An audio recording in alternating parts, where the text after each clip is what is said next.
have this hope as an anchor for the soul. Firm and secure, it enters the inner sanctuary behind the curtain, where our forerunner, Jesus, has entered on our behalf. He has become a high priest forever in the order of Melchizedek. Hebrews 6, verse 19 and 20. Ladies and gentlemen, the table is set, God in heaven is present, and you are invited. Welcome to the men's table, where we discuss biblical manhood. We use a biblical lens. We have some awesome topics for you today, and I have an interesting guest with me today. I am your presenter, Mutumbali Tevele. Introducing my guests, my guy. First of all, I didn't know I was interesting. Did I? Oh my God. Because like we got an interesting guest. I didn't know I was interesting. I only have interesting guests. Yeah? I only have interesting guests. Awesome. I have like notes on you, sir. I got questions. I have been watching, as you know, but you've not been watching you. Yeah. You're not yes, watching. that I know. I mean, everybody needs big brothers to watch. That I know. 100%. I watch you. I watch Theo. I watch Mangaliso. I watch Steven. I think there's a couple that I'm missing out, but these four. Yeah, I watch you guys. It's important. Yeah. Shout out to Mangaliso. Good dude, solid dude. Yeah. I love yes, Mangaliso. Indeed. Yes, indeed. Yeah. Mr. Alinani, Ntawa, Mugala. Sir, What's up? what's good? How are you? Welcome Am I to the right? show. Appreciate it. I've been watching you. Why are you watching me? I've been watching you. You know what? There's a song that just played in my mind, but I don't think it's for Radio Christian Voice. I have one in mind. I cannot utter it No, aside. but like it's not a bad song though. Can I? Is it the one? Sometimes I feel like somebody's watching me. That one? No. So no. There's like I've been watching you, watching me. Is it You watching me. Yeah. That one? Okay. Okay, no. That's a romantic song, brother. Yeah. Sir, Okay. we're gonna have fun. We are gonna have fun with this. All right. Yes. So sorry. I was saying I've been watching you. Great stuff you're doing. Keep it up. Thank you. Yeah. Appreciate that. So, where do we start? Alinani Mugala, entrepreneur, definitely. Seen you start a couple of businesses. We'll get into those. Rapper as well. Yeah. Now me, MC boy. One of the founders of the Christian hip hop. Should I say it like that? Not Oh my God. really one of the founders. Not really. I'll tell. One of the pioneers. Not even. So let me tell you about that. All right, let's go. Or maybe later on. No, let's go. We Okay, said let's cool. just jump into it. So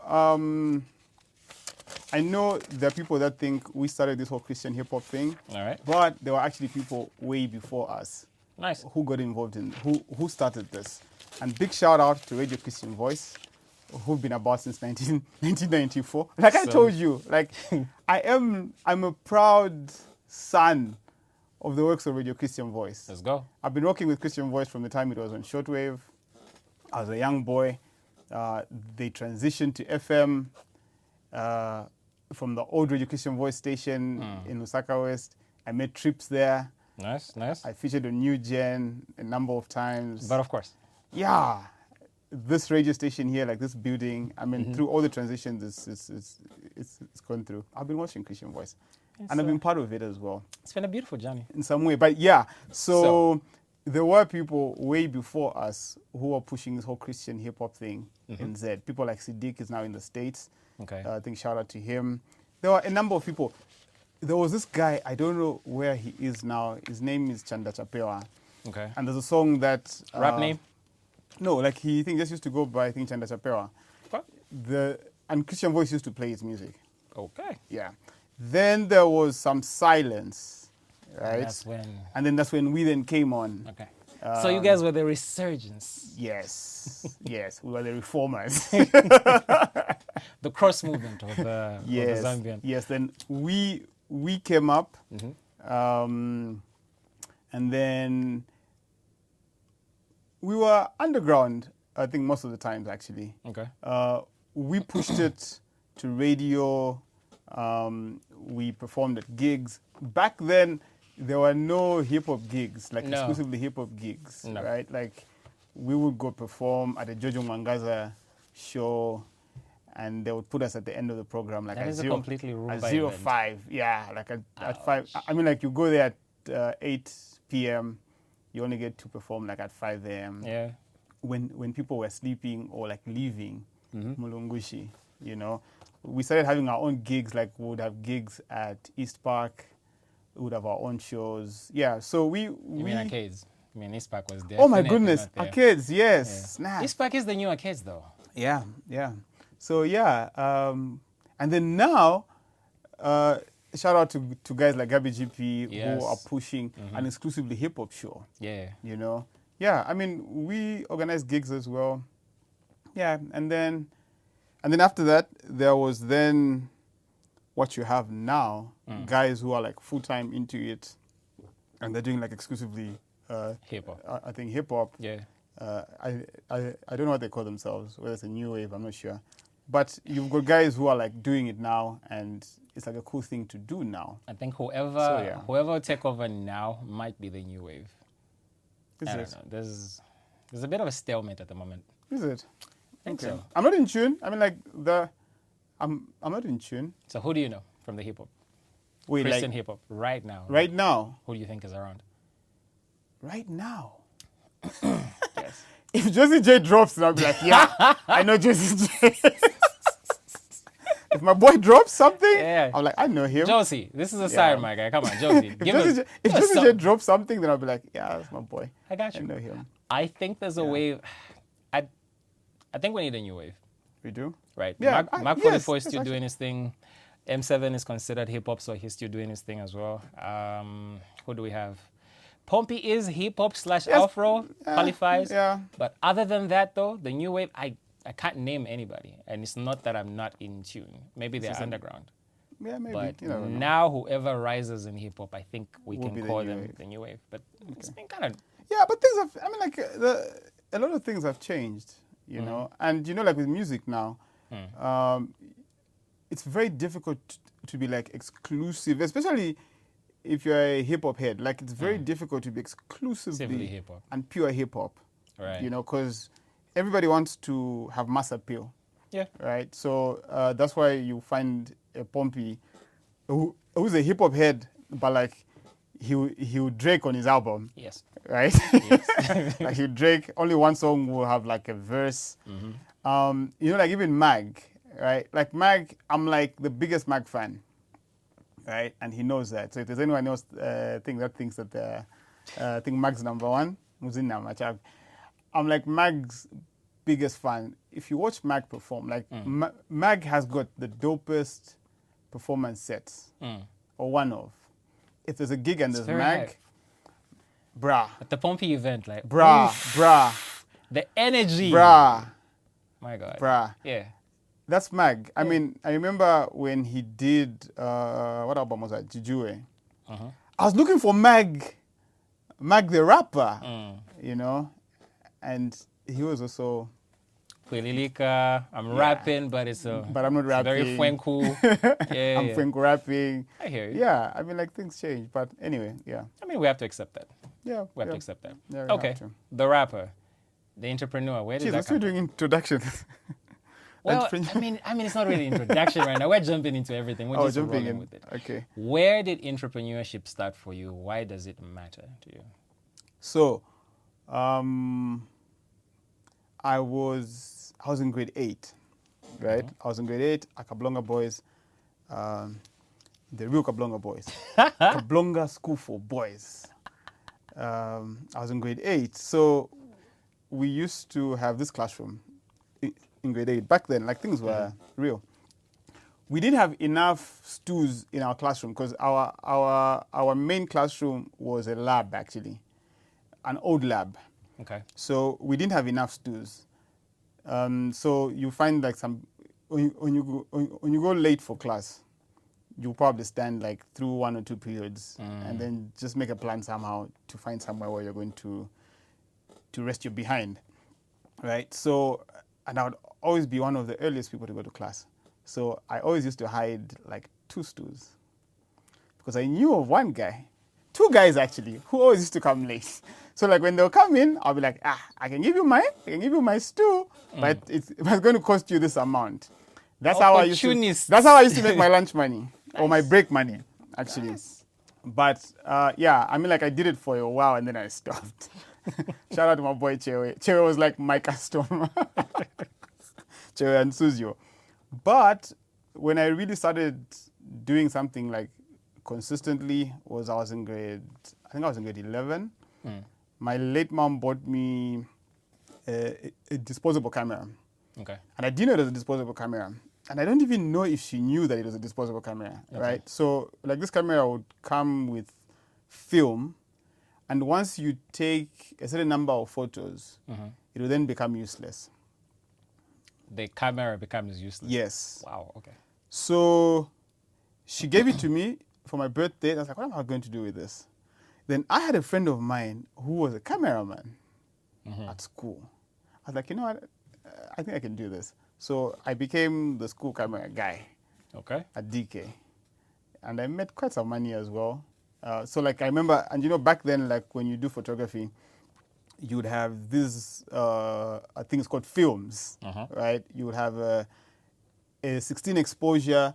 The 16 exposure film meant you could only get 16 photos from there.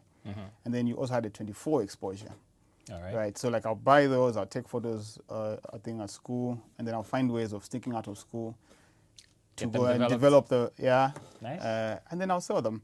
I actually still have photos of like two guys from school who never paid for it, who never paid for their photos. I've kept them, just like so like I can show my kids like, look, your Bali has been doing this for a long time. Nice. Nice. Yeah. So Mumba Mweloa, I still have your photo. I'm calling out people. I'm calling out people. And everything. You're gonna get my show in trouble.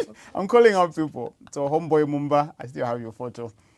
Got you. Okay. Yeah. Yeah. So that was in high school, and then during my gap year after grade 12, I started working for my aunt. Okay. Right. She runs a fast food joint and a filling station. I took myself there. She didn't know, but I took myself there to start working. Okay. It was month end. I was on the payroll. Then she was like, I think, what's this guy doing on the payroll? It's like, it's been working here. And she was like, when did you start work? I'm like, it was just pay us. I worked there. This was very sneaky of you. So let me get this straight. You just went there and like, hey, my aunt owns this. Put me on the payroll. I'll be doing this and I'll be doing that. And that's it. And she didn't even know. Yeah. No, she didn't. Wow. Okay. Yeah. Let's go. I was getting my work experience. So I worked there. Then it was time for me to go to uni. Now, in that gap year, I was kind of also trying to find myself, right? Like to figure out, like, what do I want to do? What do I want to be? The classic, what do you want to be when you grow up question, Yes. And whilst I was working for her, I learned customer service because I was a cashier. I literally did everything in the business apart from signing checks. Okay. Right. So I made burgers. I did everything, and I liked the whole process. Okay. I learned customer service. There were moments when we worked in night shift, and I'd have drunk customers coming, like Friday, Saturday night shift, crazy. Yeah, no. Crazy. Those must have been hard to deal with. Hectic. Like drunk customers would come.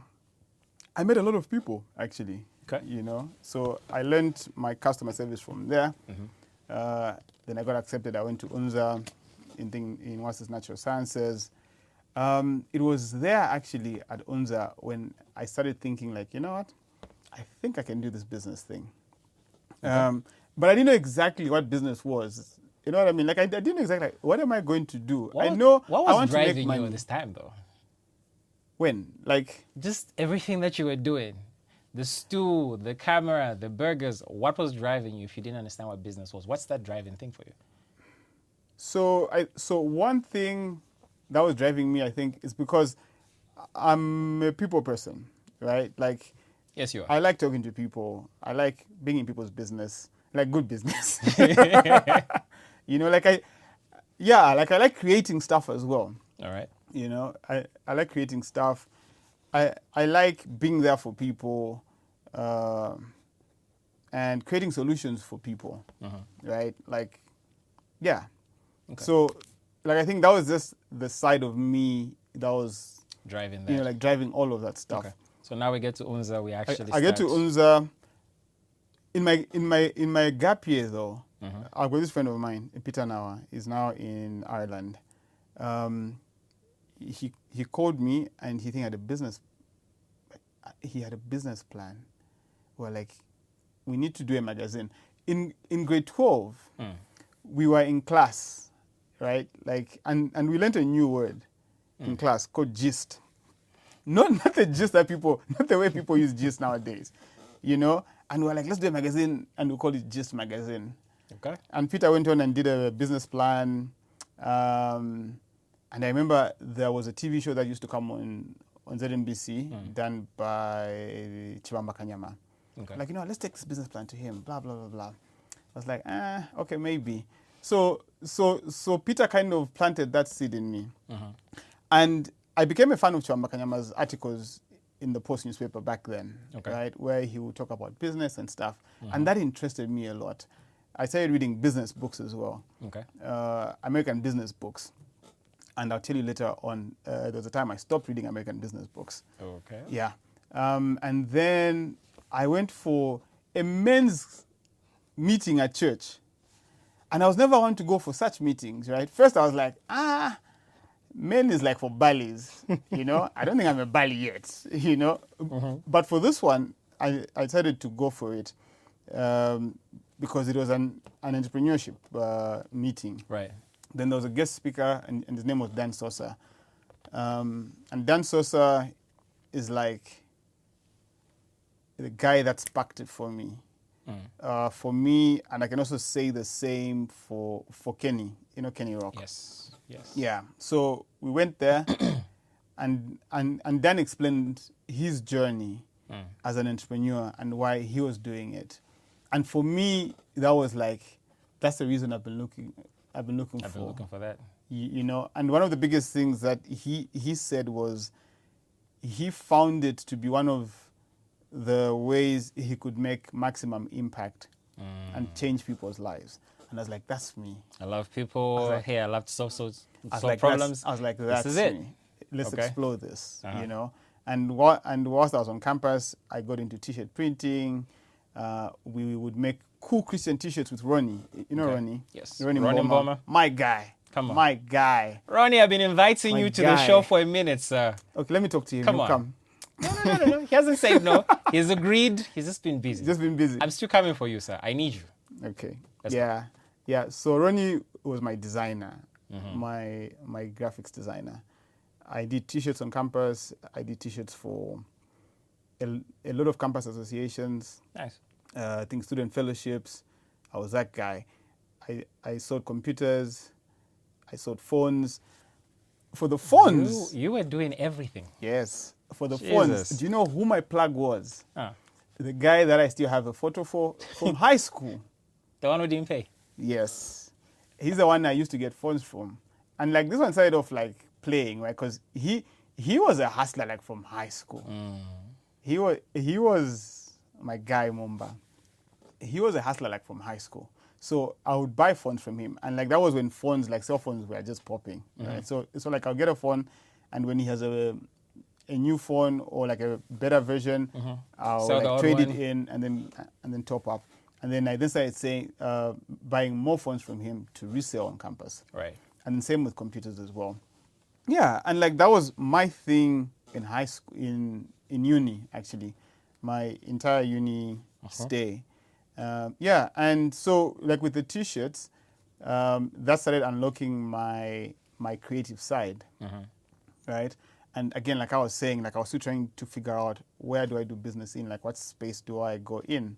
Then I discovered advertising and marketing, and that's how I got into it. So when it came time for me to graduate now, I was like, what am I going to do? Am I going to look for a job or am I going to formalize my hustle?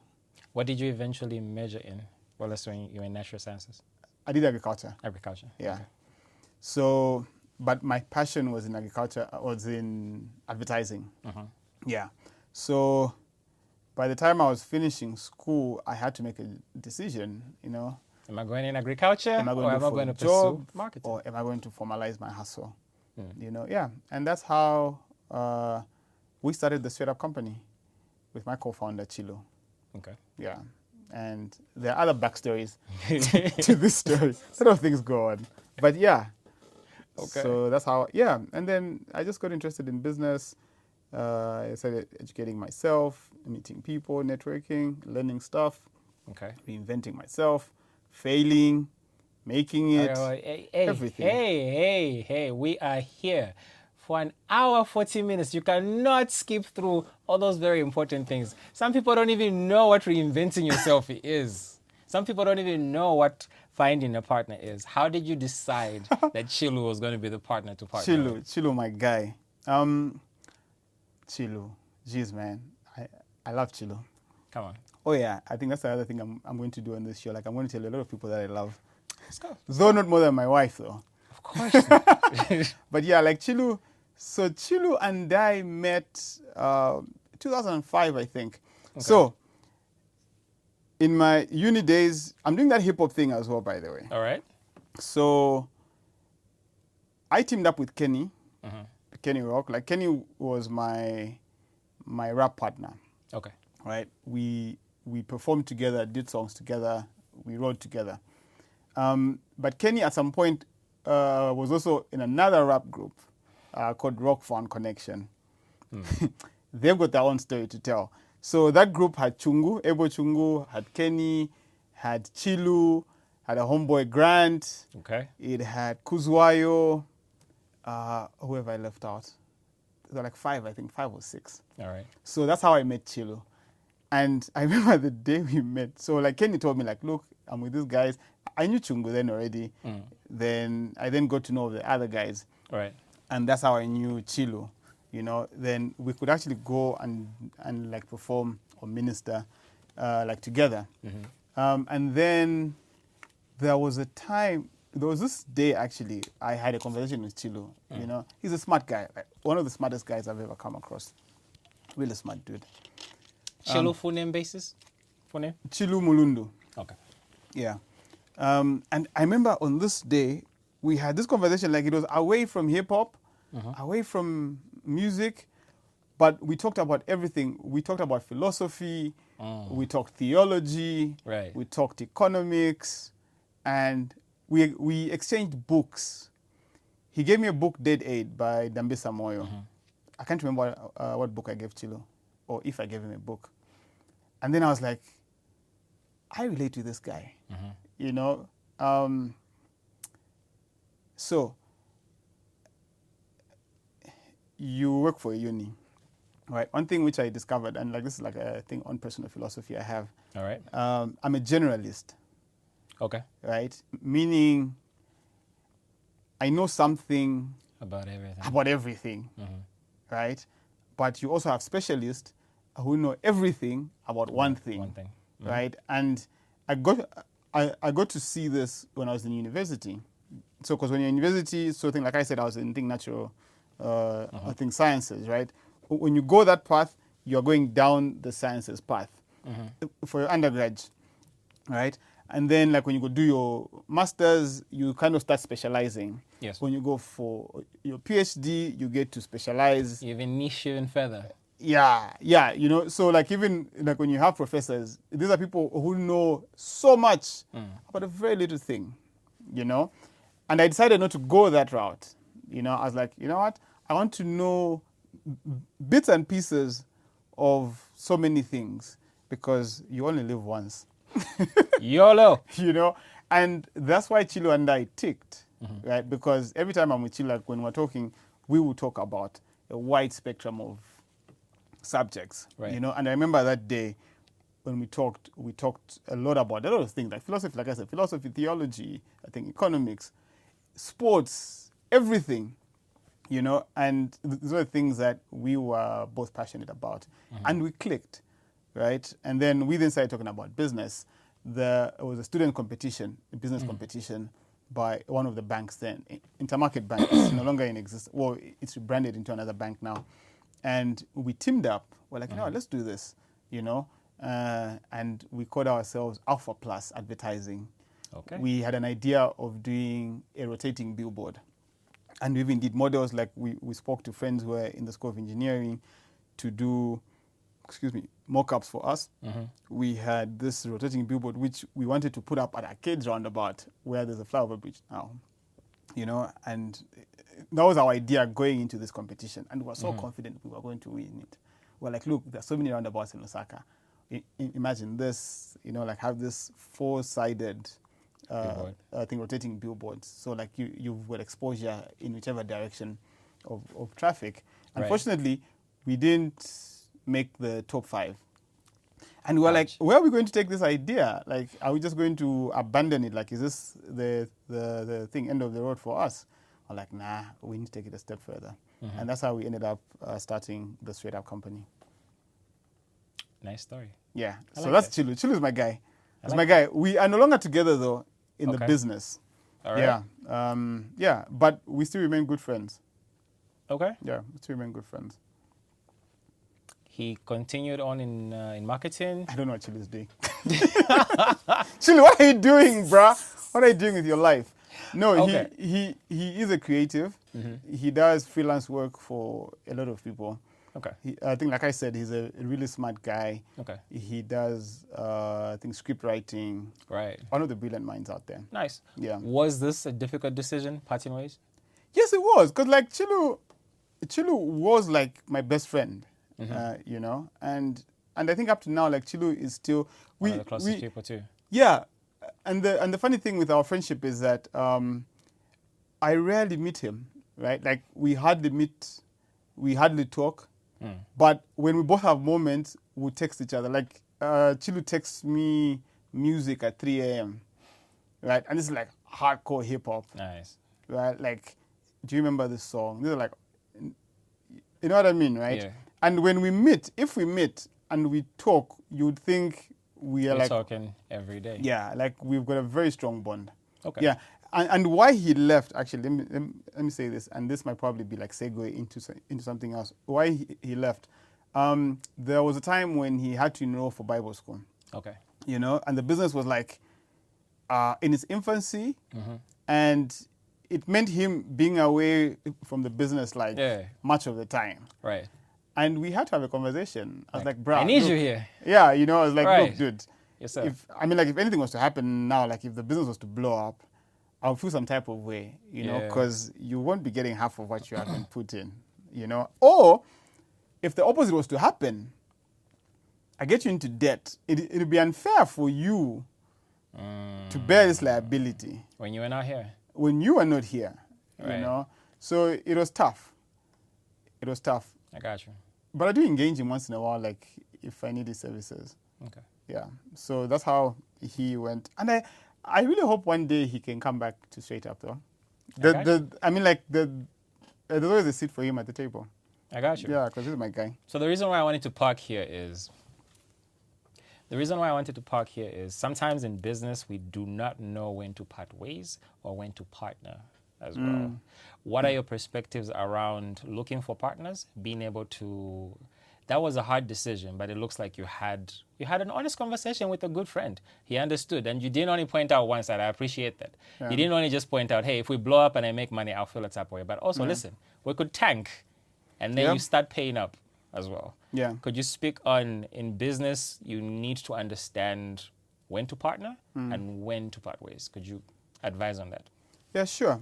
So right now, the philosophy I have, right, is so like when I'm partnering with people, I would prefer doing a project-based partnership, right? So you don't come into the business and become like a part owner of the business. Okay. But if there's a project, We can collaborate on that. I'd rather you come in as a business and we are also a business, then we work on it. Okay. Up until I think that project ends. Then when it ends, you can go. If there'll be need for us to collaborate again, we'll do so. And I've done that with very good friends of mine. Like one of my good friends, Coin, right? We do that with Coin all the time. Full name basis, please. That's his full name, bro. Coin, Golden Maiwanga, Yamikani, my boy. I love that guy. Thank you. I love Coin. I Thank love you. Coin as well. I'm still name dropping my lovers. Let's go. I love Coin as well. Yeah, like Let's that's go. how I work with Coin. Right? He's got his own media company. Yeah. We have our own. When there's a project, I'll be like, yo, we do have this project. Let's work together. Okay. Or if he has a thing project as well, Tag you on. yeah, we do the same. And I think that's best, especially if you have. It's felt like if it's with your friends. Okay. Right? Why do you say that? It helps like create you see, business partnerships is like a marriage. Yes, sir. Right? It's like a marriage. Like when you're in it, there's no getting out. Right? There's no getting out unless I don't know. But I've seen business relationships which have ended up messy, just like divorces and marriages. Yeah. Right? Yeah. So business partnership. So I think it's not easy to get a business partner because you are kind of making a lifetime commitment. Okay. Right? Because you share in the liabilities of that business. Right. You share in the good times and the bad times. And the bad times. Everything. Right? And I mean, a big shout out to those who are doing it and they're doing it well. I mean, it's not easy. Same with marriage, right? Sure. Like shout out if you're doing it well. You know what I mean? Sure. But I prefer doing a project-based partnership. Okay. Set out the duration of the project, Partnership. what you're bringing to the table, what the other person is bringing onto the table, and set expectations and set consequences as well, right? Like if you don't do this, you're only getting up to this much and not this, right? So many people, and you know, like I'm going to tell you one thing which is very difficult to do in a business partnership. Really knowing the real value which the other person is bringing in. Right. Because that's what's going to determine who's going to get what. True. A number of times we get so generous and be like, you're my guy, 50-50. 50-50, but you're doing more work. But you're doing more work than the other person. Yeah. You know what I mean? So it's not very easy. And it's something that you really have to like consult about, you know, like Sure. be honest with yourself, you know, and figure out what's the value that you are bringing to the table and what's the value that the other person is bringing to the table. And what's each of you going to get out of that deal. You know, so it's not an easy thing to do. No. But I would still recommend highly the safest one, do project-based partnerships. Okay. Because you know that this project is coming to an end at this time, right? And then just be clear in what you set out. You know another element? Another element to that is, okay, one, people don't like to have honest conversations about things. Let's break it down. This project is a 6 months project. I'm going to bring in this, that. This is what that value is worth. For me, I'll be spending transportation from here to there. You live nearby. You're not being carrying the same cost. No. I am, I'm script, whatever it is, right? Yeah. Let's talk about it. This is more value than what you bring in. Therefore, the rewards must be equivalent. Okay. To what you're putting in, yeah. Mistake number 2, handshake. It's a handshake because he or she is your boy or your girl. We do not involve lawyers, especially as Christians. We run good faith. Yeah, but you see, I mean, we don't live in a perfect world. No, we don't. We don't live in a perfect world. I hope I remember this saying.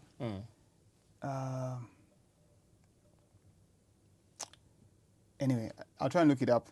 And in your thing, edit, you should flash it here, right? All right. I'm going to send it to you. But there was this saying to the effect that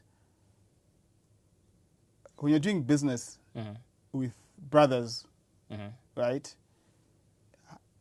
treat it like you're doing business with strangers, right? So meaning, I know you and you know me, but that doesn't mean anything to our business relationship. I'm going to treat you like I don't know you. Okay. So how am I going to treat somebody I don't know?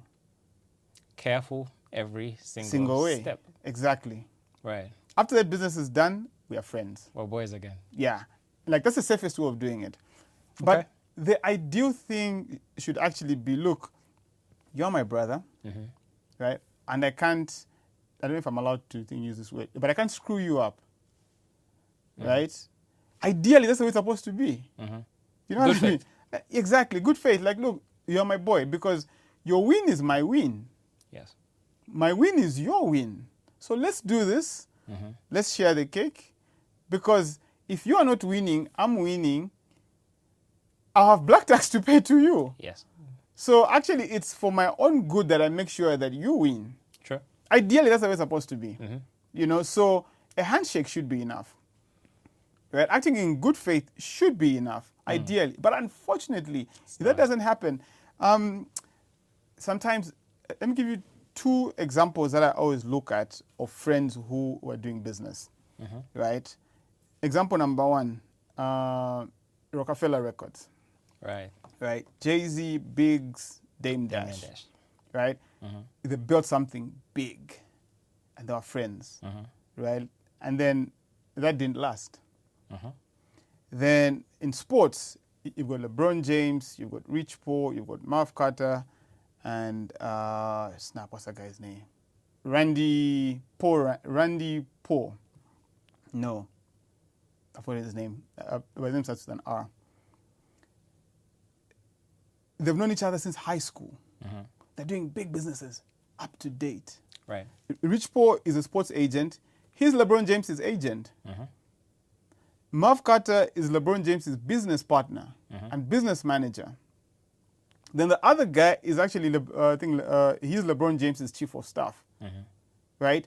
They've been friends for like over 20 years. And they've been able to leverage off of each other's strength. Right. And they're still going strong, up to date. Right? I'm pretty sure, because the types of businesses that they do now, you need to have paperwork in place, right? But they're a perfect example of how friends and brothers should be. You know what I mean, right? Yeah. And when they were starting out, everybody wrote them off, like these young black boys. They're probably just going to spend their money and blow it off. But today, LeBron James is a billionaire, and he's carried his friends along. That's the way it's supposed to be. True. Right? But we hardly see that. True. You know, there are certain racial communities that actually place emphasis on you doing business with family and friends and people that you know, right? Because your win is everyone's win. So if you're a group of friends, like the perfect example of I think LeBron James and his friends, like obviously everybody knows everything is built around LeBron James because he is a talent, right? He's the one that attracts everything, but his friends also cover him, right? And they bring their strengths. The thing, what does LeBron bring to the table? He's the star. He's the athlete. He's the one that gets paid. Yeah. But Rich Paul is a brilliant sports agent, right? So he's the one that's managing LeBron as an agent. He's the one that goes to talk deals with LeBron James's teams, right? Marv Carter is LeBron's business partner. They talk business. The money LeBron makes, they sit down and figure out what business are we going to invest in. They've got a production company, Spring Hill, right? And they're doing movies. They did Space Jam. Yeah. They did, what other movie was that? House Party recently, I think. Yes. Yeah. You know, Marv Carter is the one that's handling all of that. Yeah. Right? Then the other guy, oh man, I remember his name before then. There's this interview. My bad. Because I love those 4 guys. You know, like he's LeBron James' like assistant, right? He knows where James is supposed to be at what time. So that's how brotherhood's actually supposed to be. Right. But unfortunately, we don't see that. So they're brothers and they know each other and they've been able to leverage off of each other's skills to build the big business empire that they have today. Right? But because we live in a fallen world, the other side is sometimes when you're doing business with people that you know, unfortunately, you have to approach that business as though you are strangers and just be careful. Sign what you need to sign. Right? And protect yourself. I hear you. Unfortunately, but that's the way it is. So This morning, I was listening to In Your Leisure.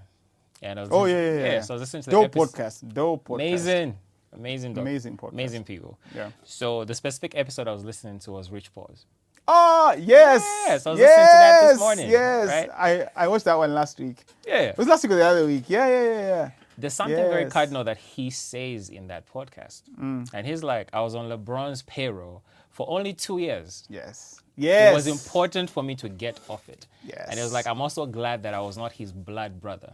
Yes. And it's talking about how, listen, I don't want you to dictate when I can go to the mall, when I can do what I need to do. I need to get my own. Yeah. I think the mindsets of Maverick Carter, who I've also followed intensely, and Rich Paul is,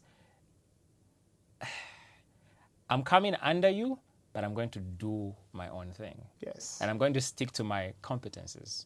Yes. So Rich Paul talks about how when he was put on the payroll, he stuck around and he just did everything. But when he finally saw his window, the lane that he understood where he could bring in value, he stuck to that. Yeah. Right? Yeah. So I think sometimes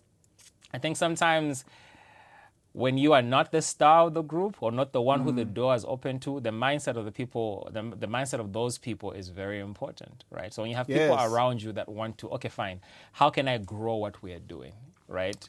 Clutch Sports. I think now they're doing Lobos as well. It's a wine. Yeah, It's a beverage. Yeah. It's a beverage. So you're It's a talking drink. about It's a drunk. It's a drunk. It's a drunk. Yeah. So agency, Yeah. beverages, right? Media. I Yeah. think they also did bikes at some point with Maverick Carter. Yes, Maverick Carter. Yeah. Right? Yeah. So I think mindset of expansion is very important. Yeah. Yeah. And you see, to your point, and here's the thing, right? Wow. Looking back, so when I told you the story of how I took myself to my aunt's business place, right? I took advantage that, this is my relative.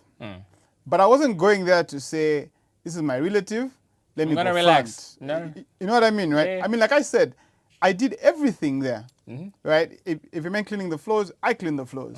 If it was flipping burgers, You did it. I did all of that. Like, I literally started from where everybody else starts from, you know?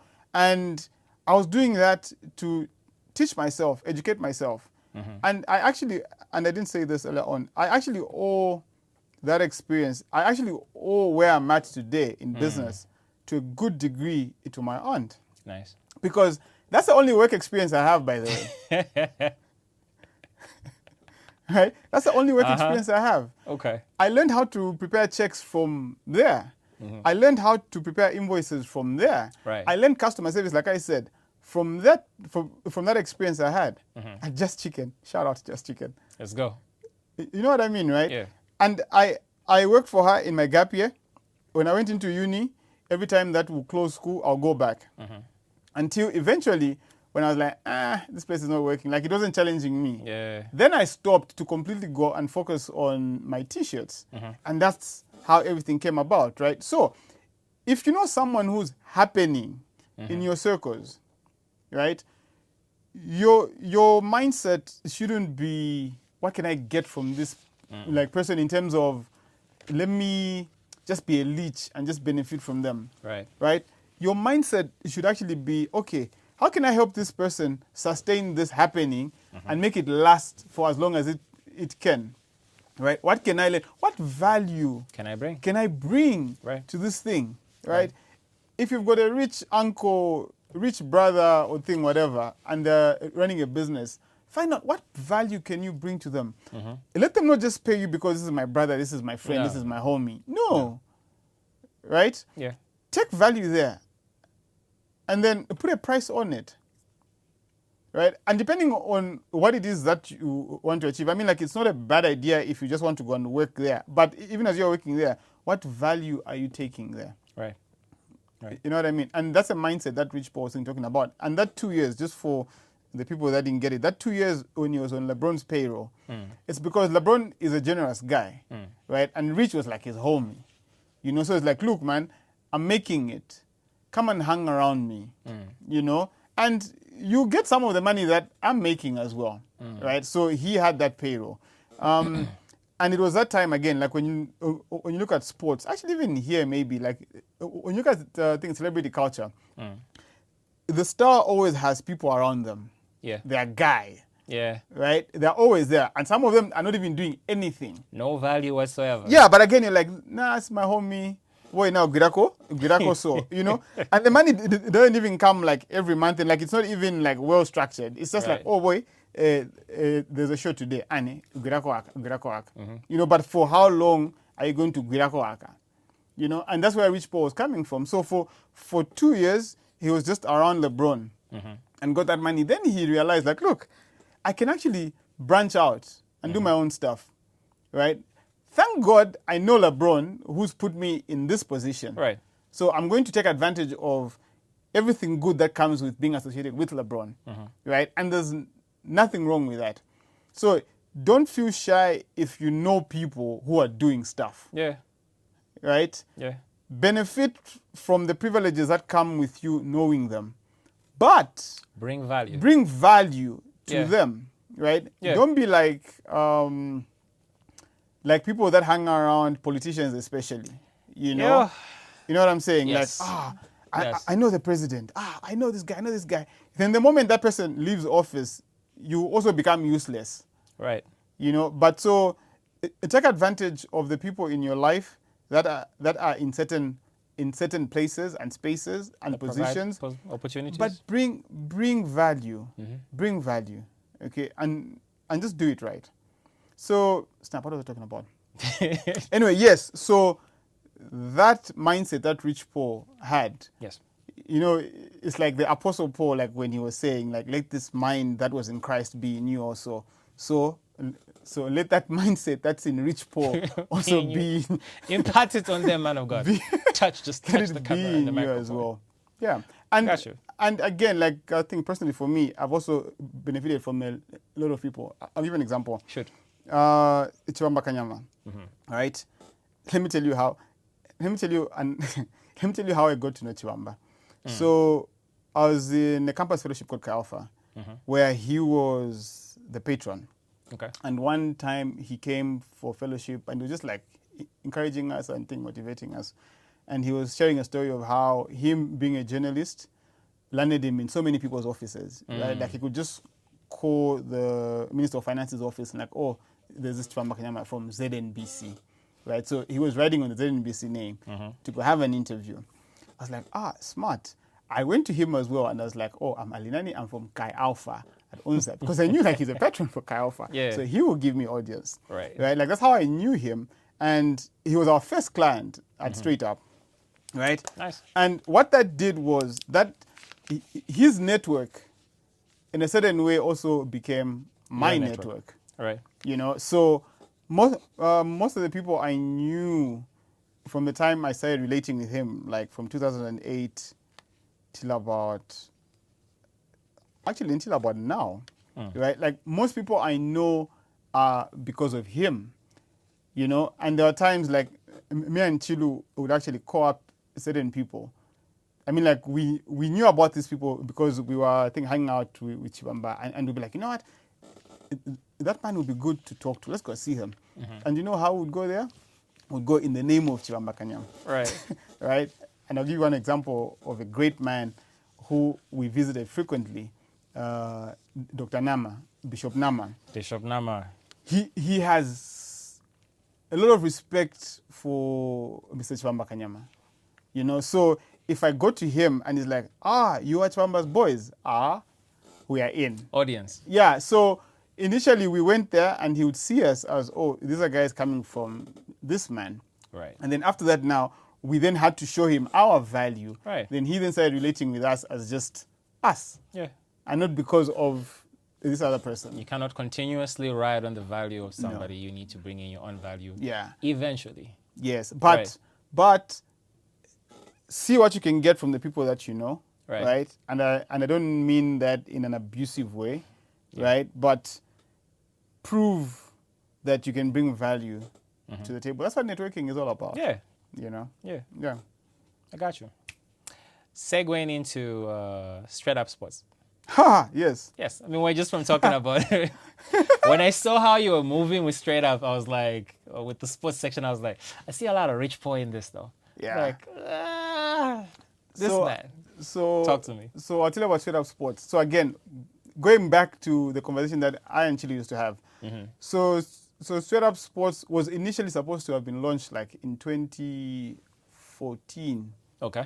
right? And these are conversations that Chilo and I had way back, right? Like from that conversation I was telling you about, the one that we had on campus, even before we started the business. So we were basically just leaning into our passions, right? And sports being one of them, you know, and had always wanted to do a sports agency, you know. And there were some events that led to Straight Up Sports actually being finally things set up in 2019. Was it 2019 or 2020? You seem to know more about it. Well, I know you made a lot of noise. 2021, 2020, 2019. 2019, yeah. And I'll tell you where we are going actually. Okay, let's go. Yeah, so again, watching LeBron. By the way, like when it comes to basketball and being a fan, I'm not a fan of LeBron. I'm not a fan of Ouch. LeBron. Yeah, that goes out. Who's your guy? That goes out to Kamiza, by the way. I'm not a LeBron fan. But unfortunately, he plays for my team. So it's bittersweet now. Right. Yeah. Let me guess. Kobe guy. 100%. I mean, Kobe's my The guy. greatest. Too. I mean, Kobe's my guy too. The greatest ever What's up? after Michael Jordan. You had to put that in. Yeah. So All right. I remember. So let me take you back to the time I was a kid. All right. There's a movie I watched of a sports agent called Jerry Maguire. Yes. Show me the money. Show me the I've seen the movie. Show me the money. Yes. I love black people. Yeah. So, but anyway, fast forward. There was a movie I watched at the cinema. I can't remember what it's called, but it was about a sports agent, Okay. a female sports agent. After that movie, I saw another movie which was loosely based on the NBA lockout of snap. What year was that? Can't remember. And we're talking about sports agent. And then I saw an interview of Rich Paul, LeBron James, Mav, and the other guy. Wow. You know, LMRM. So the day that you actually meet him, which I do believe you're gonna I go will. to that I will. stratosphere. I will. The day I that will. you do meet him, I'm gonna ask him to pull will. up this interview. Be like, hey, you know this guy doesn't even know Know your your name. name? No, by then I have his name at the back of my head somewhere. I'm going to pull it out. Yeah, I think it is Randy though. it's Randy. Yes, it is It is Randy. Randy. Randy. It's It the is sign Randy. name is what I'm not. That's why I'm not. That's why I've It not is been Randy. speaking. Yes, but it is Randy. It is Randy. Okay, yes, it is Randy actually. Yes. Yeah. The chief. And it's because he's a quiet guy in the group. Yeah. Like he's always in the background. Yeah. That's why I can't remember his name. But yes, Justifying it's Randy. yourself. Yes, it's Randy. Let's go. Yeah, so I was like, you know what? I think now is the time. Okay. You know, I remember 2015, I was watching a lot of, I mean, like up to now, I still watch, like I watch a lot of sports documentaries, sports podcasts, that I listen to most of the times. The Last Dance. Yeah. No. The, You haven't seen oh, that? Last Dance. Oh, Yes. What did you hear me say? Let's Dance. No. I'm thinking of some dance movies. Like, remember those Yes, things, yes, dance flicks? yes. Yeah, not those. Yes, The Last Dance. Yeah. But, and then I figured out, I was like, you know, this might be the right time. Okay. Because again, like I said, like this was supposed to have initially been done in 2014 or 2015. So that's how we launched Straight Up Sports. Obviously, as a sports marketing agency, right? Sports marketing, which is like a whole industry and field on its own. Yes. You know. And it's coming strong to Zambia. Yes, it is actually. It is? It is. I was excited when I saw you do that, It is. by the way. It is. So it's big. And actually, what we've decided to do, especially this year, is to focus on two things. All right. Right. One, to focus on sports-related content. There's a piece of content which I've sat on for the last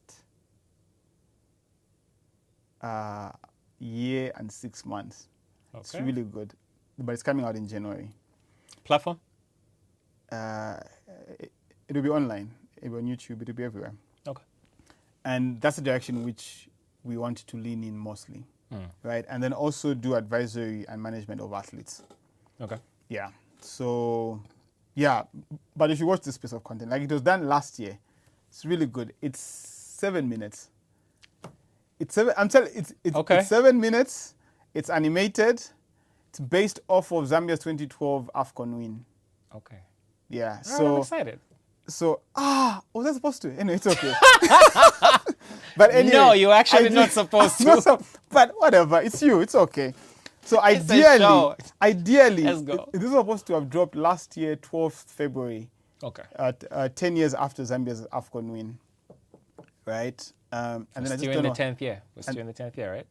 Nope, it was 10 years last year. Last year. This is 11. So, but we'll put it out in January because Zambia qualified for AFCON, which they haven't gone to, I think, in the last 2 years, 2 or 3 years. So more like an inspo.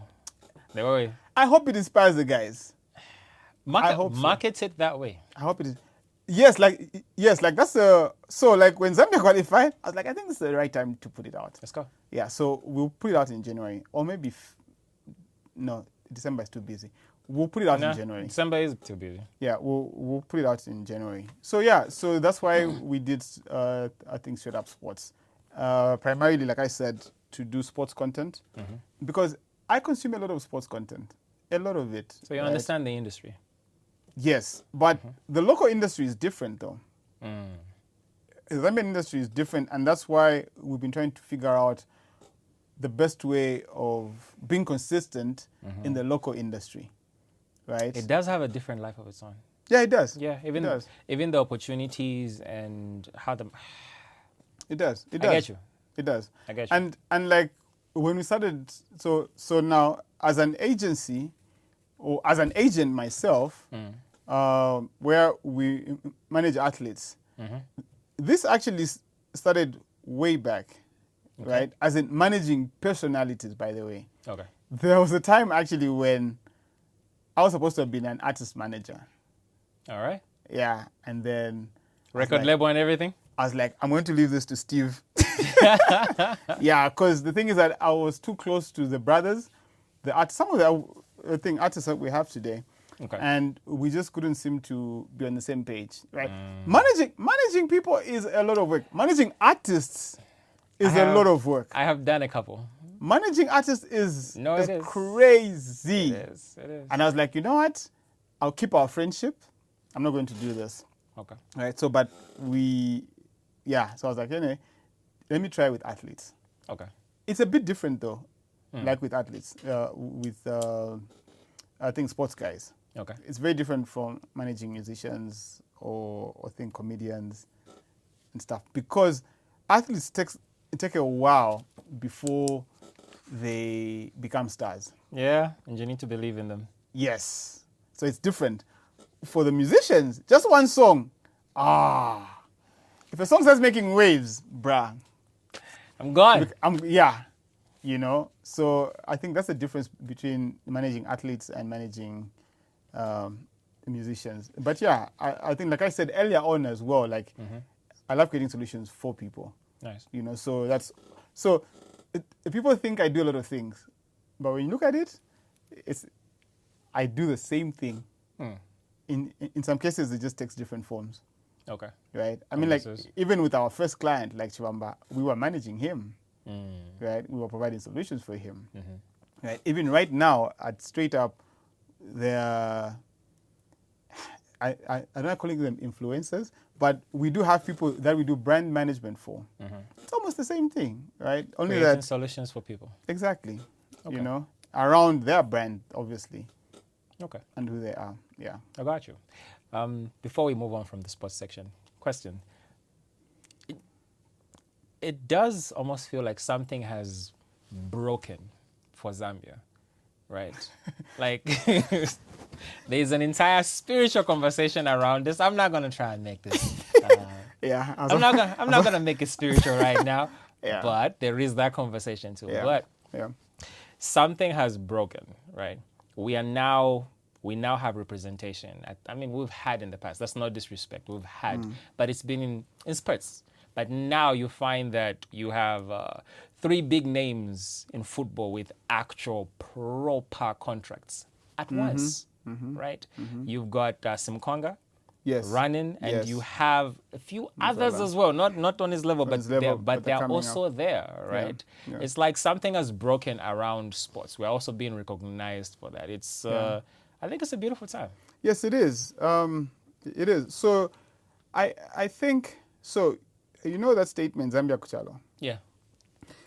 It's so prophetic, though. It is. My God. It is. It is. Zambia Kuchalo. I think.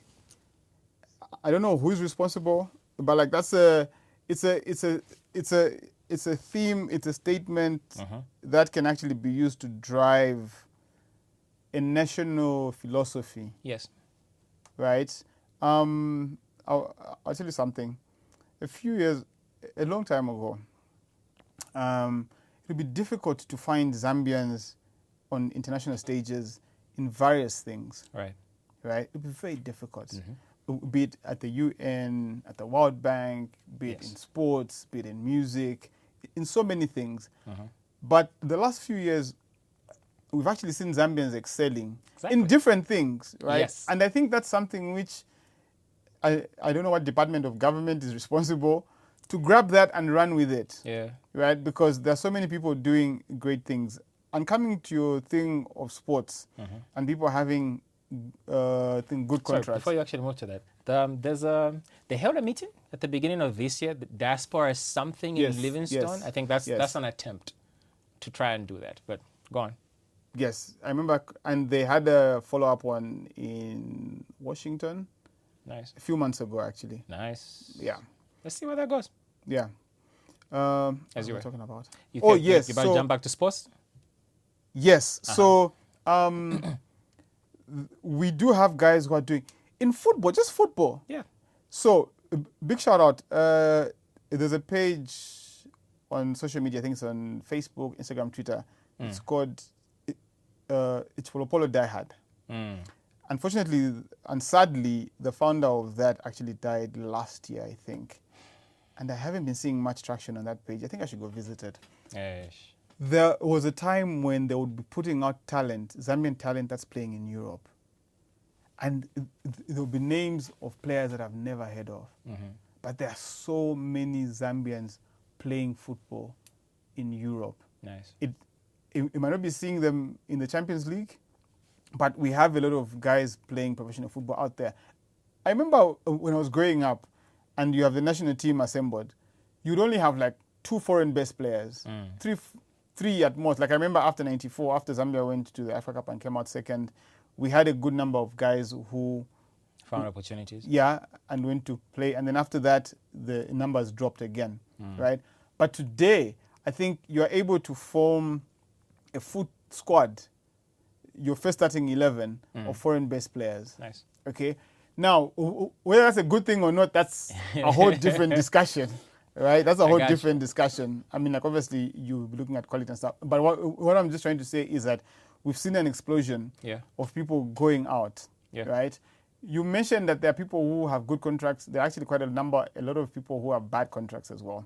So again, that's another thing that needs to be looked into. And that's something which I personally got involved in as an agent to try and protect young talent. Yeah. Right? And get these kids good contracts that protect them and protect their future. Sure. There are some people who present crazy contracts.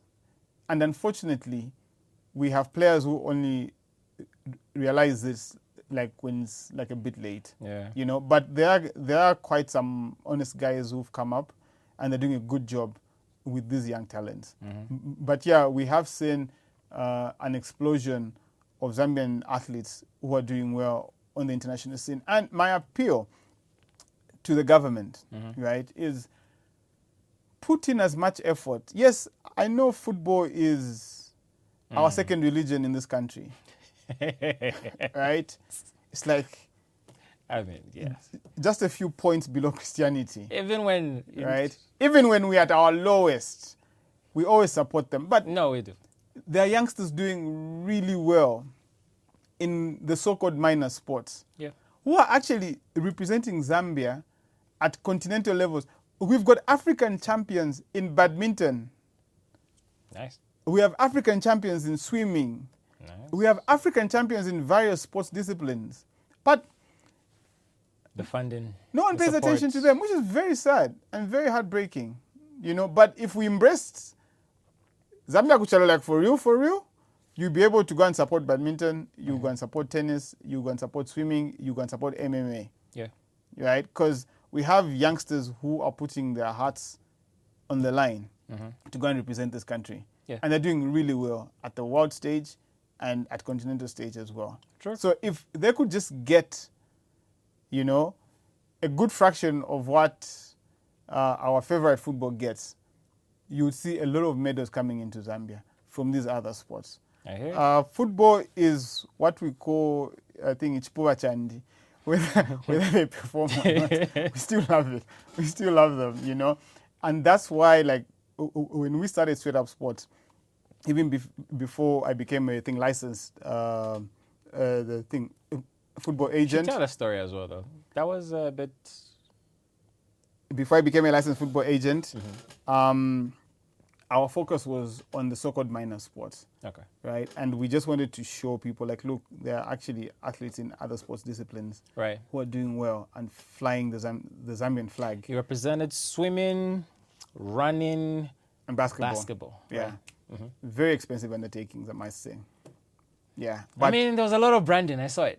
but we did a lot of work, and we still consult with those athletes. Unfortunately, we had to withdraw.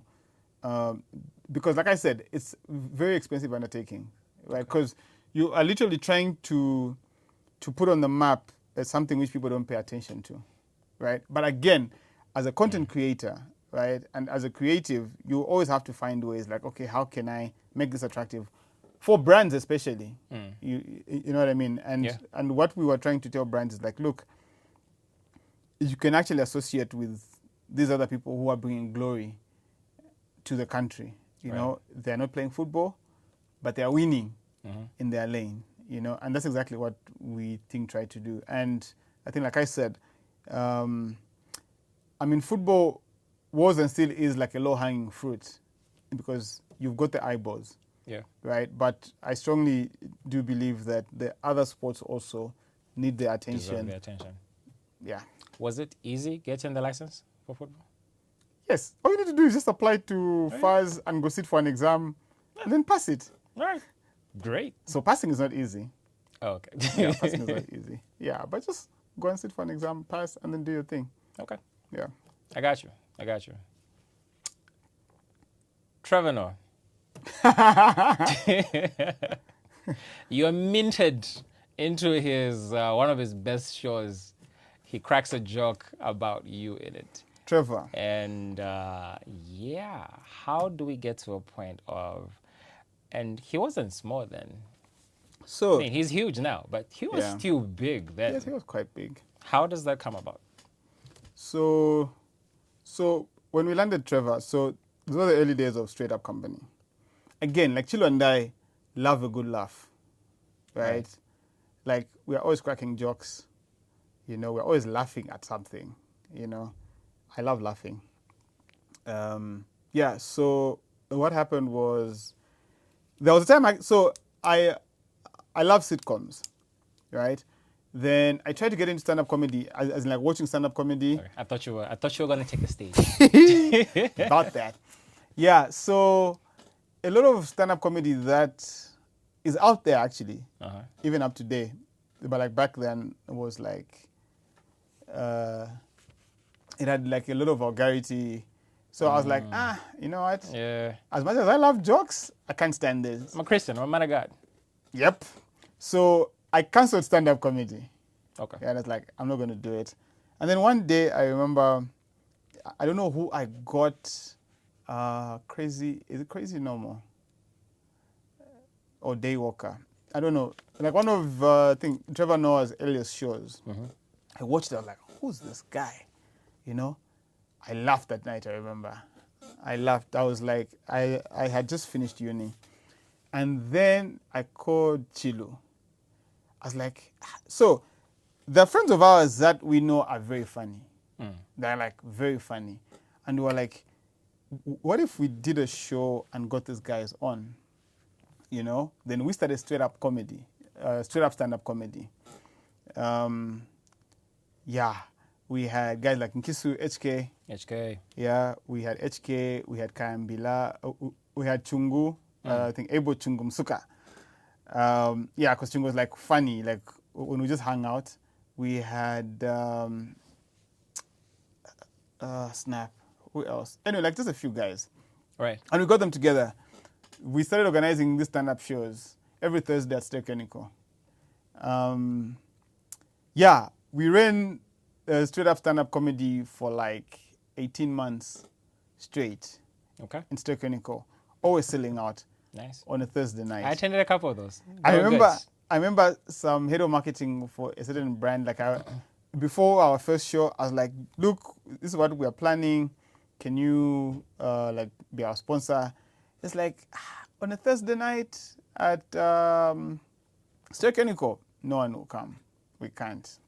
We're like, okay, and he actually ended up attending a number of them. Yeah, so like we ran that series. It was nice because I knew like every Thursday night. So again, like I said, a number of our businesses actually most of the time we were just leaning into What you're our already passion. passionate about. Yeah. Nice. Although I must say though, it's not every passion that you have to turn into a business. Do we have some failed By the stories way. there that will come? I mean, like we don't do straight up stand-up comedy anymore, because let me tell you, the entire 18 months that we did it, right, we were just breaking even, and we were like, bruh, we can't be putting in all this effort just to break even. You know what I mean, right? But it was good. I mean, like if we had money sitting somewhere, I wouldn't mind running a stand-up comedy show, right? So again, it's not every passion that you think have turned into a business, but we always used to lean into our passions for a number of things that we did. So at the end of 18 months, we're like, we can't continue with this. Let's just like pull the plug. And that's how we stopped doing it. And then a few months after that is actually when I watched Trevor Noah. I was like, I think we can get this guy to come to Z, you know? And I had just watched him on the Jay Leno show. He had actually just gone to go and try and break into the US market. So he was on the David Letterman show, he was on the Jay Leno show, and just for like less than 5 minutes, right? And I was like, this guy is the future. And he was like really smart, his comedy was clean, you know? I remember, so I checked online, there was a number I found online, I called, they're like, no, Trevor is gone, he's never coming back. I'm like, really? I'm like, okay, cool, whatever. A month or two passed, then I heard he was doing a tour. That's Racist. Yes, That's Racist show in SA. So what I did was I actually called up a venue in where was that? Anyway, like one of the cities in SA. I called up a venue. I was like, oh, I'm a promoter in Z. I'd like to have Trevor. Did I contact his manager? He's like, yeah, sure. And I got the number. So now, listen, almost everything you need, almost everyone you want to get, you can get. If you want to get anybody's attention, you can get anyone's attention in the world. And like that's been my philosophy. Okay. Go to people's websites. If there's a phone number, call it and talk to them like you know what your thing asking for. And that's how I get, even up to date, like that's how I get two people. Right? Like some people ask me, how do you do it?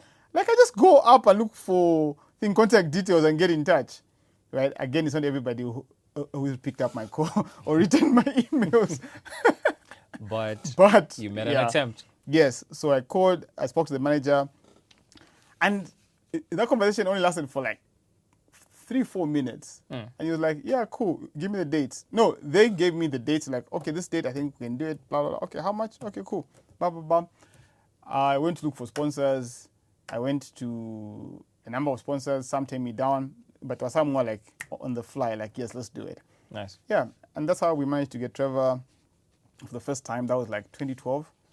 And he came, we had a good show at the government complex. A lot of things happened, actually, during that first visit that he used as material for his second special. I think That's Racist, right? And I remember when they were recording That's Racist, I was actually in that show in Joburg. Nice. And it was just tearing down just talking about Zambia, I laughed. I had a good time. I was in that show with the late homeboy, Mandiva. Rest in peace. We had a good laugh. And I didn't know that they were actually taping. Right? Then when That's Racist came out, it was about the same time that he was actually coming to Zambia. For the second special was called It's My Culture. Okay. Yeah. So the second time around, he was doing another tour in SA. We got in touch with him, and he agreed to come back because obviously we took care of him. Then he came again. We had another 2 sold-out shows at Mulungushi. Brilliant show. It's funny that 10 years plus, up to now, somebody asked me about Trevor almost every month. So I wasn't going to answer you, but it's you because I get tired being asked about Trevor. But so wait, before you move on to that, I had a congratulations that I put out on social media. When? And at that time, I didn't know that you were the one behind it.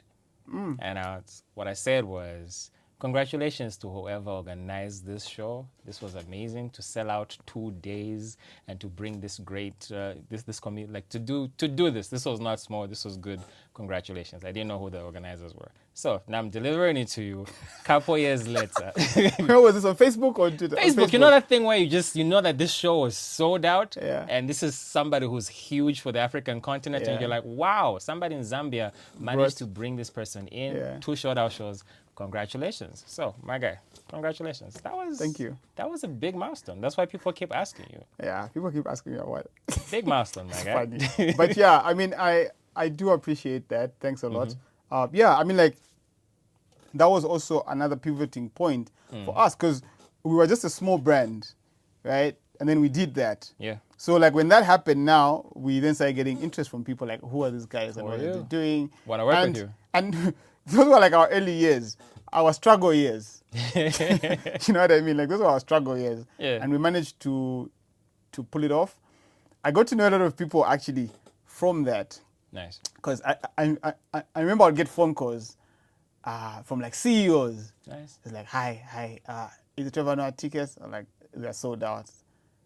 No. So like someone would call me and ask like, is it Trevor Noah? Like, yeah, but tickets are sold out. And then they'll be like, okay. So and then I'd ask like, who am I talking to? And like, oh, this is ABCD from. I was like, am I supposed to disappoint this person? I was like, don't worry, sir. I'll make a plan for you. I'll make a plan for you. One of them who's actually a very good man, brilliant talent for Zambia, great mind. Caesar Siwale is a CEO for, I think, Pangea. Great guy. I knew Caesar through that actually because he called like, oh, this is Caesar Siwale from Pangea. And I had known about his business. I was like, I can't let Caesar down. And that's how we became friends with Caesar actually. Nice. And a few years after that, Caesar invited me to organize, his company was organizing the Zambia Investment Conference, which had Richard Branson come through. Nice. That was in 2014 or 15. Huge. Yeah. Huge. Yeah, so we were part of the team that was organizing the Zambia Investment Conference with Richard Branson. I was like, this is what I wanted. This is what I signed up for. So, you know, so I didn't disappoint Caesar with Trevor Noah. And Caesar also became a very good voice, like a very good positive voice in my mind as a business person, especially when we hit a brick wall as a business, like when business was going through tough times.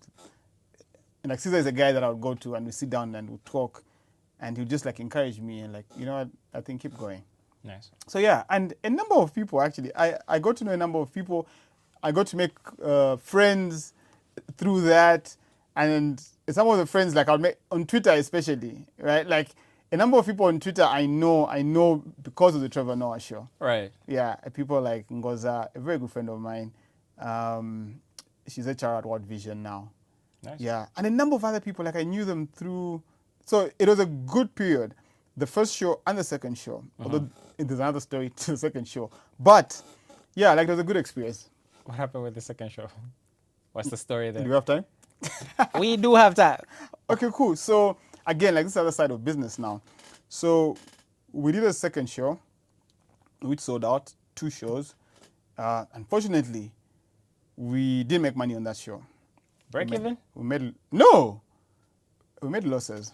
Yes, we made Whoa, losses. how? And that was the beginning of a very tough period.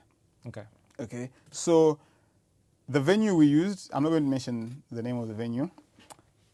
With a But couple yeah, clicks, you can if figure it out. If you came for the show, you know where it was know. at. Yeah, so we sought out a show. We sought out a show, and then they got no. So before we sought out the show, we did tickets.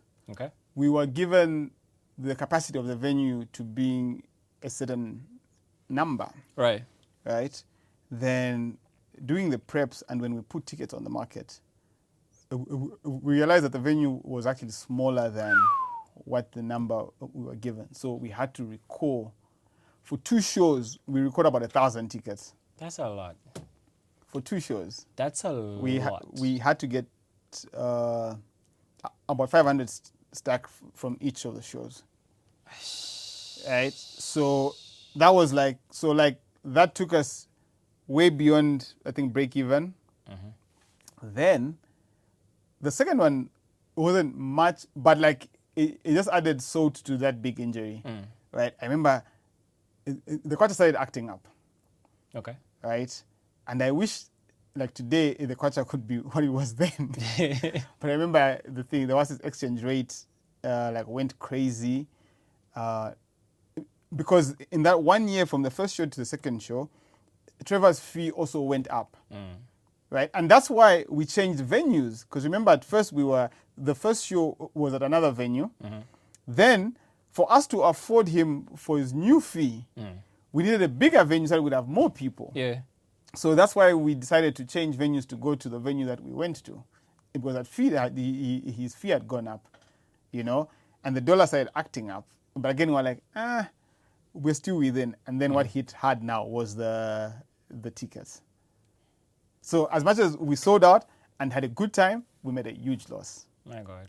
And that was the beginning of a very tough period because we got into debt. It was a trying moment for me as an entrepreneur, I was just like, God, we were just starting to... Yeah, this was supposed to be the liftoff. Yeah, exactly. Right. But it's not taking me back 10 steps, Yeah. So I lost money.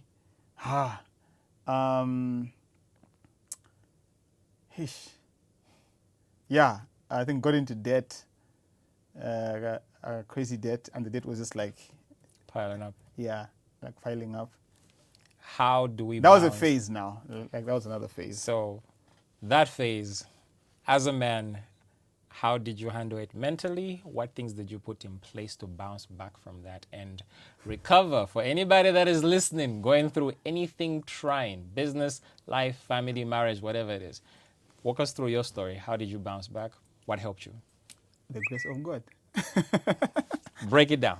So it actually took me a while. I mean, so earlier on I told you, and I love people, right? When I was starting out in business, one of my advisors, I think Sheba Thomas, a great lady from church, told me about trust. Remember I told you when I was on campus, I think I used to do T-shirts. Yes. There was a time I got a big order of T-shirts for one of the campus associations, and I didn't have money. And I went to Sheba. I was like, Sheba, I need some money. I got this order. Then she sat me down to teach me about trust. She's like, look, Alinani, trust. There's this thing called a trust account. Right? So you've never screwed me up. I've never screwed you up. The trust account is full. The moment you screw me up, it goes down. Screw me up again, it goes down in the negative. It's like a bank account. So you go and withdraw and go and deposit. So every good deed that you do by me, you are depositing in the trust account, right? So that's a lesson that Sheba told me, and that's a lesson which I've always carried, right? And it's one thing I hate doing is disappointing people. I got you. Right? Because I think what that does is that if I disappoint you, then you won't trust me. Then I won't be able to do what I love doing, which is creating solutions for you. Right. Yeah. Right? I get that. So what that moment did for me was like it hit me at my very core, because I was like, I'm owing people money. I promise I'll pay people, and I haven't paid them. Yeah, I get that. What does this make me? What does this leave me? It means that I actually can't function, I would say, in my calling. Yeah. You know, I can't do the thing that I can't love. do the things I love doing, Yeah. because I don't qualify. I've disqualified myself. Yeah. Right? So that really hit me, really messed me up. I think mentally, obviously, and I think, like I said, it like just hit me at who I was. You know, I secluded myself, right? Because in my mind, I was just like, I need to get out of this. I need to get out of this because I need to be myself. Mm-hmm. You know what I mean? And creatively, I stopped functioning well. Like I was operating at maybe 10% of it messes with you. Like everything. When your spirit is heavy, creatively you can't. Yes. I remember at church, I'll be like in and out. Right? Like I couldn't like hang around because like I might just bump into someone I owe money. It's my one. You know, I just be like in and out, or maybe let me just stay home. I'm not going to go to church. I get you. You know, I'll pray to God, like, God, please do something. You know, you. I remember, and I think I always say this, I was actually tired of praying, right? I remember every moment I would wake up and I'd just be like, God, you know what's up. And then I'll go about my day. Because like that was all I could say to God. Like we're being here, you know what's popping. I was like, guy, you know it's wild. Do something for your boy, you know? And then I'll just go about my day, if there was a day to go about. You know? Yeah, and then like I said, there were guys like Caesar Siwale, you know? I'll go to Caesar, I'll sit in his office, and he'll tell me stories and just encourage me. You know, like I'll keep on pushing. Then there was one meeting I had, which changed my perspective on how to handle debt, right? And this whole money thing. I went to see my pastor, I think Pastor Walker, shout out to him. He's been a good friend. This has been like, yeah. I remember I sat in Pastor Walker's office and we were talking. In my mind, when I was going there, I'll be like, he's going to feel sorry for me and sympathize with me. Because you know like how it is, like when you're going through stuff and you go see someone, like you like expect people to be like, oh, you'll be okay, and baby you. And he's a pastor. I was like, bruh. I went to see him, and then he told me, it's like, Alinani, so all of these people that you owe money, like in all of these situations, if there's only one common denominator, do you know what the common denominator is? It's like, what are you talking about? The common denominator in all these issues is you, right? Yes, it's a money thing, but the common denominator in this thing is you. Right. So we need to fix you. The issue is you, right? Yes. He did not hold back. The whole story, whatever happened, yes, you have an explanation as to why you're in debt. It's a good explanation. You didn't go and steal money from people, but you made promises to people. Right. You gave people whatever story it is that you gave them. Yes, things happen. Right? Things happen, but you're in this situation. It's still you. I mean, you are the common denominator in all of this. I was like, this guy. this Bali. What is he talking about? You know, then we actually started dissecting some of these things. And, and then I realized, like, oh, okay, the issue is not just money, right? I have issues that I need to deal with myself. Okay. I've got honesty issues, right? Because I would tell people, like, look, I'll give you your money next week on Friday. I have no idea where that money is coming from. I'm drowning in debt, so I'm not functioning properly, right? I'm not being productive. I'm not making money. I've not invoiced anyone. Where's the money going to come from? Right. So either I'm going to borrow from James to pay John. Yeah, it doesn't solve the problem. And I did that. I've been there, done that, got the T-shirt. You know? So that was me being dishonest. That was me lying. Right. He was like, look, you just have to face the music. Right? It's better I come to you or I go to John and say, look, John, this is my situation. I know I owe you. I'm not sure when I'm going to have money, but I'm working on it. Right? That's better than I'll pay you next week. Yeah. You know? I remember there's this scripture in Psalms. which Chilo and I actually used to like laugh about. David made a prayer and said, "My sin is ever before me." You know, and I read that verse in that moment, and I was like, I remember I think made this prayer to God. I was like, God, I know as I'm walking out, I know I've got shame written on my forehead, right? And I know that the people I'm going to see are pissed off, they're mad. Yeah. You know, bruh, I did a number of cop shop visits. Yeah. All right. Yep. Even like from people who I thought we were close. Actually, we were close, but I just did them bad. Like, it's not their fault, right? Like, I just did them bad. Nah, they had no option but to take it to the cops. Exactly. You know, okay, wow. Jeez, you just taking me back. Yeah, you know. Yeah, like and then I prayed to God. I said, look, my sin might be ever before me, but I'm going to be honest. I'm going to see people. I'm going to talk to people, right? And my prayer is, they don't see me when I'm talking to them. I hope they see you. Like, whatever it is that being honest brings, I hope they see it. You know? So, remember at the beginning, I was thinking it's a money problem.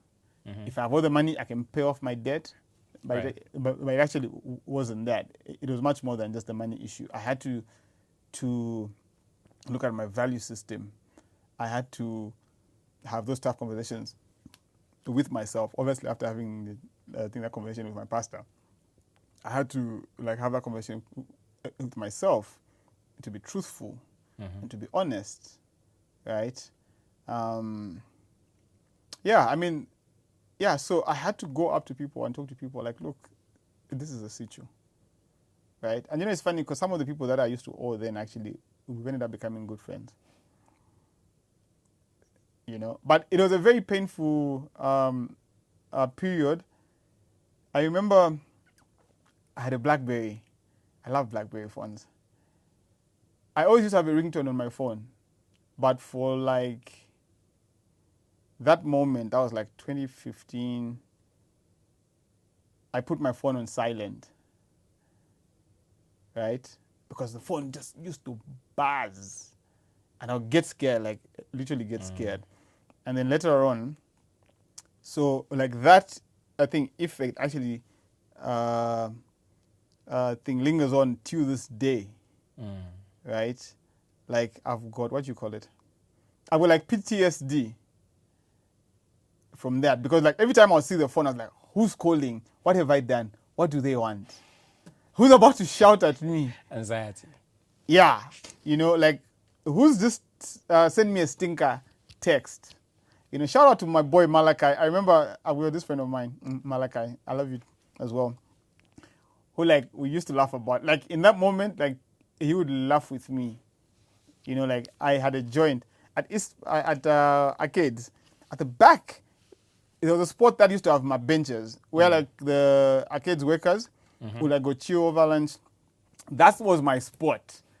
So like if you try to call me and my phone is off, if you came to that spot, you find me there. Right. I was just there like I'm hoping for a miracle to thing happen. Malachi is the only one that knew. That's what. Malachi and Roy were the only ones that knew. So like I'll go there in the morning and I'll leave like at night. That's when I'll walk home. Yes. You know, like anyway.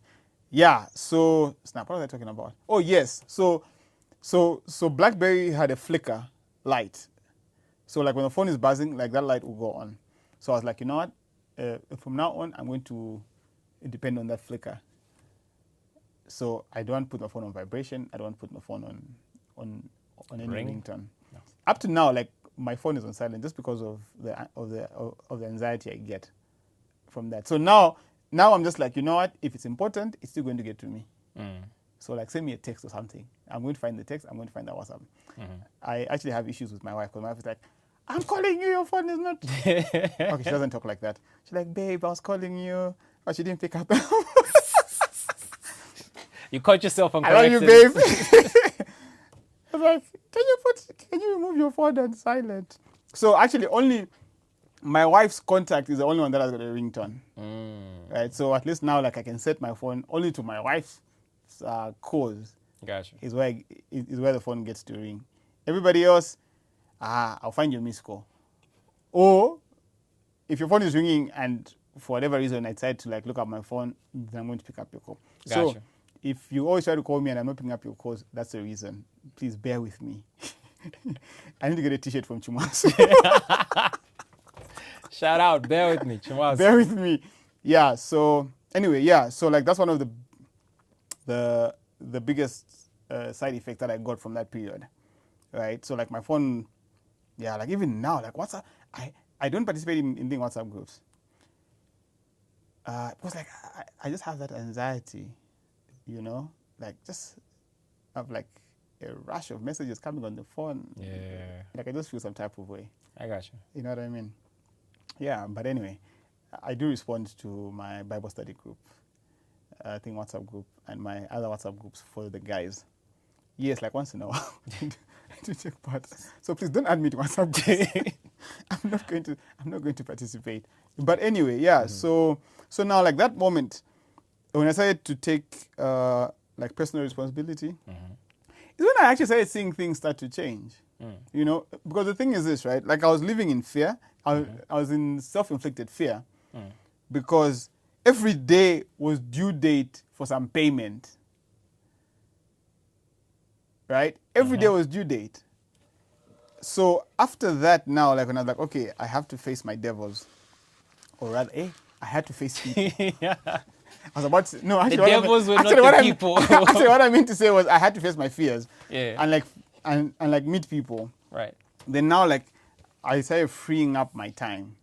So now I could be productive again. Right. Now I could, and you know, like as a creative and in my line of work, my mind is the biggest asset I have. Yes, sir. Right? Like, Yes, sir. I'm not going to function if my mind is stressed out. Right? So, like with that now, I'm beginning to free up my mind. I'm beginning to think creatively. I'm beginning to think of solutions. Now I can do business. You know? Yeah, like, but, yeah. So that helped. And then earlier on, like I was talking about collaborations with friends, you know, like I've had friends like Coin, you know what I mean? Like who would then be able to get on projects and work together and make money and get myself out of my spot. You know, shout out to Coin as well. Him and the wife and the kids. And like that's my family. Come on. You know, like that's my fam. Yeah. Yeah, man. I got you. I got a perfect segue. All right. So I'm guessing I saw you pioneer two things. So not pioneer, push two things during a certain period of time. One, I have Jesus and a therapist. Remember you started posting a lot about therapy. That was Yes. one. And two, we'll get to the event first. I need to prepare my words on how I'm going to. Let's get to Jesus and the therapist. So again, I talked about a guy called Peter. Peter Earlier Ntawa. on. Yes, sir. Yeah. So Peter was my friend from high school. All right. From grade 10 actually at DK. And still a friend of mine today. We were, I think, housemates at some point after uni. So Peter invited me. He was recording a podcast. He invited me to like talk about my whole experience. Right. I had no issue what he was talking about. Like I had no issue with the whole thing of being an entrepreneur and mental health and stuff. I gave him my interview, and then when it was done, I listened to it, and then I realized, so like my feature was just a part of the whole, I think, episode that he was doing. Right. He also had Dr. Maria Akani on it, who's a therapist. She's a medical doctor. Renaissance, right? Yes. She's a medical doctor, psychiatrist. And then I listened to her. I was like, okay, whatever he said he's talking about seems to make sense, right? And then I reached out to her. And then it turns out, so Dr. Akani actually comes to our church as well. Nice. And I knew the husband. The husband had left and had made a name for himself at DK before I went there. A good name. He was a smart guy. Even now he's kind of a smart guy. Man, he is. He's my guy. Yeah, Mr. Chembe. So I realized like, oh, this this guy is actually, and then I met him at UNZA because he ended up being my senior at UNZA. Really smart guy. I was like, okay, let me try and reach out to Dr. Akani because what I wanted to do was I wanted to create a platform for entrepreneurs. Listen, being in business is hard, right? Like, I don't care what anybody else tells you. It's hard. Yes, sir. Right? You have ups and downs almost every day, right? The best entrepreneur you know has suffered from some form of mental stress or pressure. Right. Right? I mean, like, today you can be on top of the world. Today you might have the highest selling product. Tomorrow, no one will buy your product, right? Yeah, like, so you have all these up and down moments. Right. And I didn't think there was a platform that speaks to that for entrepreneurs. So I called up Dr. Akani and then I explained to her, I was like, look, I listened to you on Peter's podcast, and I'd like to organize therapy sessions for entrepreneurs, especially those who've gone through like a business loss. It's real. I mean, like, try and find people that can talk to this as well, but it's real, right? Like, I've just given you. I mean, like, I've given you my version of my experience and story. Oh no, it's real. But it's real. I know people. I mean, like, so let me give you. Talk to somebody who works for a bank, who works in, like, these guys that give out loans, right? A number of people who borrowed money from the banks and the business went down. People have lost marriages. Yeah. Right. Like, families have been messed up. Yeah. Because the one thing, and you see, like, as a business person, you become so passionate and attached to your business. Yeah. When I was going through this moment, I remember my mom and a number of people, well-meaning people, they're like, dude, just get a job, like, you can come back to this thing. I was like, nah, because, like, it felt like my child. Like, I can't abandon it. You know what I'm saying? You were attached. Yeah. So, and the name itself, like the Str8up Company, I'm like, do you know where the name came from? Like, that's such a dope name. You know what I mean? Like, that's such a dope name. Like, I'm so attached to it. Like, I'm not going to see it go down. Yeah. Right? Like, I think, fun fact, before I finished uni, there was a book I read. One of my biggest fears was to go bankrupt or be in debt. Because I read stories about American business people, about Donald Trump especially, and how, like, it always filed for bankruptcy. I was like, that was my biggest fear. But as much as it was my biggest fear, I also told myself, I was like, you know what? Let me get into business now that I don't have a family, because I've read of how this thing has affected families. Right. I'm not married. I don't have responsibilities. Ati, as na pass that line. Ati voni pesa vini pese. Let me go in now. If anything happens now, I'm the only one who's going to dance to this music. I'm the one who's going to face these consequences. No casualties, no hostages, no casualties. Nope. I've got no wife who's going to get affected. I've got no kids who's going to. It's just me, right? So as much as that was my biggest fear, but I was like, let me do it and learn the lessons. Now, I don't want to go and get a job. I build stuff, blah blah blah. Then when things happen, I lose everything which I've built over whatever time period. Right. You know what I mean? And have other people as collateral damage. You know? So, like, that was my mindset going in. But again, it was my biggest fear. And then it happened. Then it hit me. Yeah. You know? So, it's like, is it Job who said that the thing I dreaded the most has now, the thing I dreaded the most has now happened to me. That was me. But anyway, so I spoke to Dr. Akani. I was like, can you organize this? I'd love for people to come and learn this. She was like, yeah, cool. And I was like, no, I'll pay for it. It will be, yeah. And then, yeah, so we put out an event. It was called... Yeah, Things Happen. It wasn't called Things Happen. It was called Ish Happens.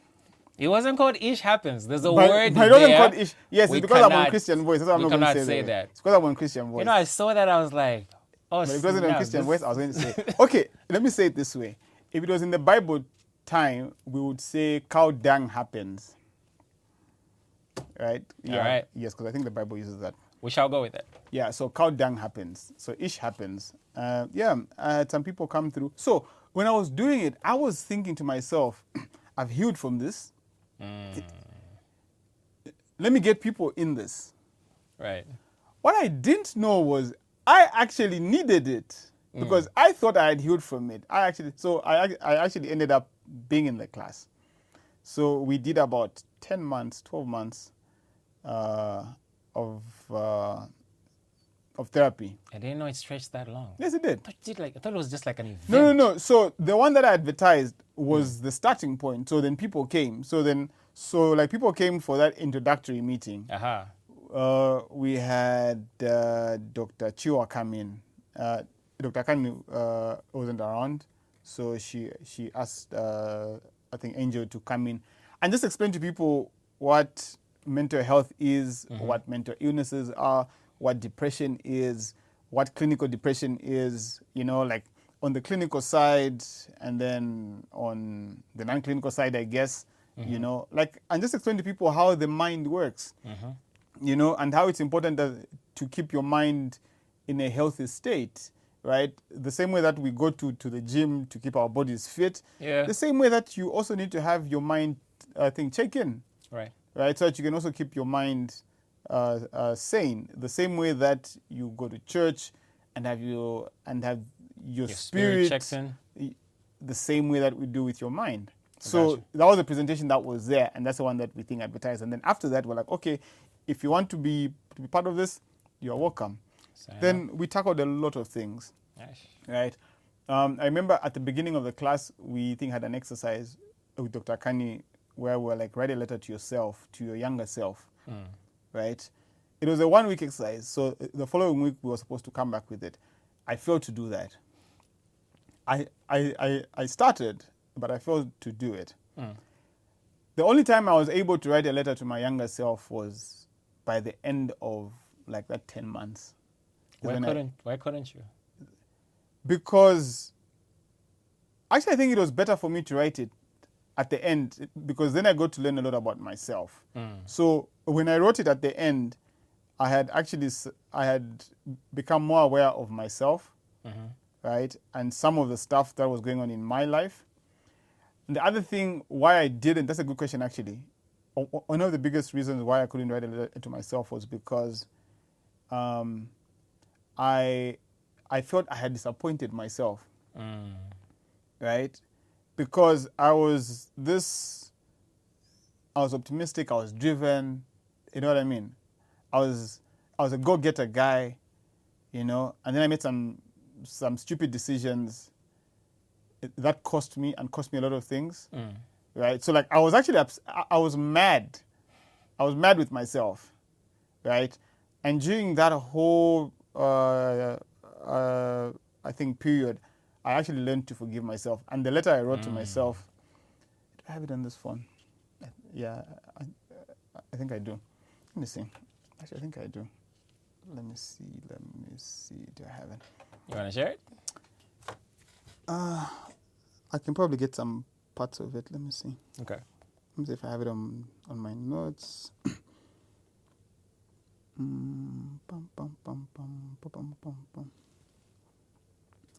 Dear Alinani, I found the letter I wrote to my wife. Now, where's the letter I wrote to myself? Hey, I'm just finding Dear window here. Where's the letter I wrote to myself? Okay, letter to myself. I have it actually. I'll read parts of it.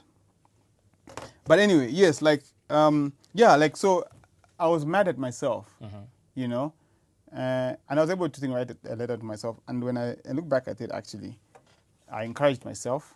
I forgave myself. Yeah, so it was a good, period. Initially, I thought I had healed, but I hadn't, right? So, I was not healed, and I thought I should do this for other people. And that's how I became passionate and still am up to this day, to encourage people to like check in, you know. And that line about Jesus and the therapist, that is not actually my line originally. I got it from a podcast. There's this podcast, hilarious podcast. It's called Jesus and Jollof Rice. No, it's called Jesus and Jollof. It's by, I think, Yvonne Oji. Okay. And some other lady. It's two Nigerian ladies based in the States. Actually, Yvonne has blown up now. Nice. She's on Insecure. She's a stand-up comedian. She's doing great stuff. And they're Christians. Nice. And there's something which I learned from their podcast as well. And they were saying, look, don't see a therapist only when ish hits the fan. Right? Like, make it a regular thing. You know what I mean? It's like... Right. Also go to a therapist when you've received like a breakthrough or something big has happened, like something good has happened, because you also need to know how to manage that transition with whatever it is that has happened. True. Go and check in, right? So therapists are not only for when ish hits the fan. No. Therapists are not there just for when things are bad.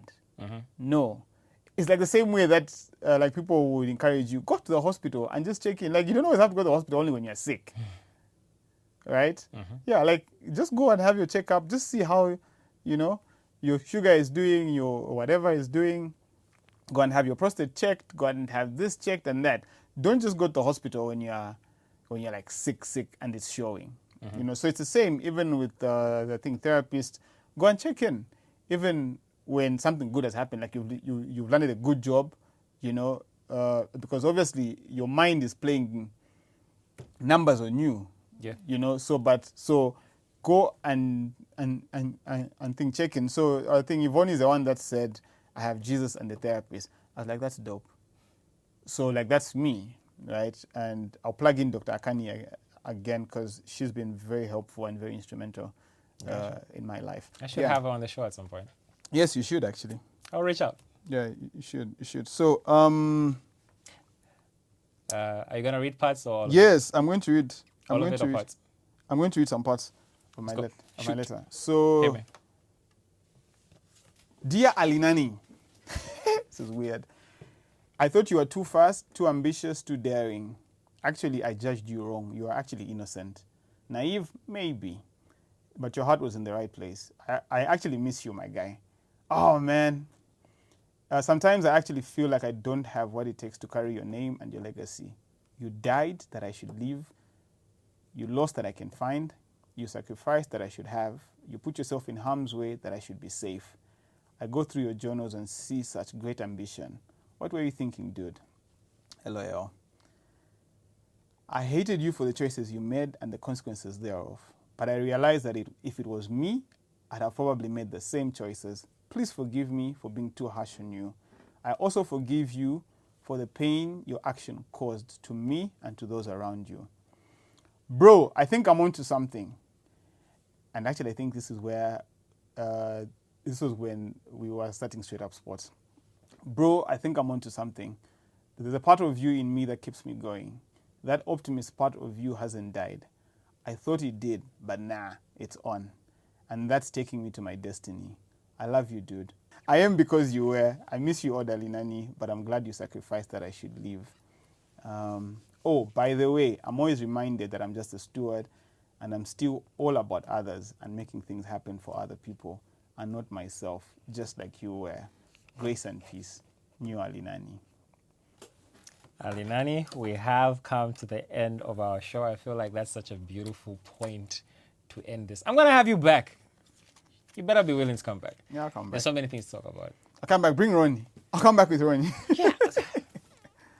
I'll come back with Ronnie. Thank you so much for that. That is beautiful. I think it's going to touch many lives. I hope and pray it does. Nah, I'll tell you something. I've been praying for you. Oh! Like I pray for Thanks, man. every interview. And Thanks, man. Because a number of the things that you mentioned, I'm kind of aware of, because again, I watch you. You're my guy. So I was like, Holy Spirit, just move him whatever it is you want to share here, do your thing. And I didn't prompt you in this direction. You went there yourself and you shared all of your story. You read the beautiful letter. So, yeah, God has definitely been present. Gonna close it off here. I appreciate you. Thank you. I watch you. I watch your family. I watch your business. I watch how you should probably have the camera on me at this point. Yes. Hey, I'm sorry, guys. I was in the zone, but the camera is back on me now. Busy chaffing me. Hey, like, you're one of the most sincere people that I know. Like, Wow. come on, dude. When I was a tadpole at Zika's, you still showed me the same level of attention. I mean, I'm grown now, and I'm in places where I can do things for you. But you still give me time. You know, the energy is still I'm training the for a same. call. We're supposed to meet, not here. I know. I'm supposed to meet the guy so that I can check in with him, check in with my life. So much has happened. We'll do that. Yeah. You're one of the most sincere people I know, and that is kind of rare. With all of the success that you've had and the kind of man that you are, for you to continue to still give me the same level of attention and still be the same person sincerely. Wow. I appreciate that. Like, you're one of the most sincere people I know. The other person is Theo. It's my guy. I love Traffic. you, bro. Yeah. My So guy. I wanted to tell you that. Thanks, bro. We are on to the last part of the show, which is called... You didn't want me to tell you the parts, you just wanted to jump in. Fine. Yep. This last part is called the King's Affirmation. Affirmation is important for men. Whatever the Holy Spirit puts upon your heart, if you have somebody in mind, a situation in mind you would like to speak to, affirm that person, and when you're done, let me know you're done. Give somebody an affirmation. Turning the mic on to you so that when you're done, we end though. Ladies and gentlemen, thank you so much for tuning in. I love you. Thank you so much for staying in through this show. I pray that God touches your heart and that there's so much light in your life from so many things that have been spoken about on this show. We appreciate you. Thank you for tuning in. Alinani, your King's Affirmation, sir. Wow. When you're ready. What am I supposed to say? But anyway, wait, am I supposed to look into the camera? Look into the camera. This is funny because like I'm usually behind the camera. This is crazy. Anyway, to men, right? So I recently got married, and I'm learning a lot about what manhood is, and the responsibility and the way and the expectation actually that God has on men. Massive stuff. I just like to say to men out there, like, don't be alone. Don't do life alone. There are men around who go through what you go through. Find people who are like-minded. I know I've been plugging in shout-outs, but I'll plug in two of my very good friends. They both have the same name, Msondas. Who I've come to learn a lot of stuff from, and I've realized through my friendship with them that a lot of us actually share the same experiences. So whatever it is that you're going through, bruh, you are not alone. Whether as a married person, as a married man, as a businessman, as a family man, whatever it is that you're going through, you are not alone. And I would ask you to listen to one of my favorite songs, a song I used to play in my low moments. Garvey featuring Lecrae. It's called Fight For You.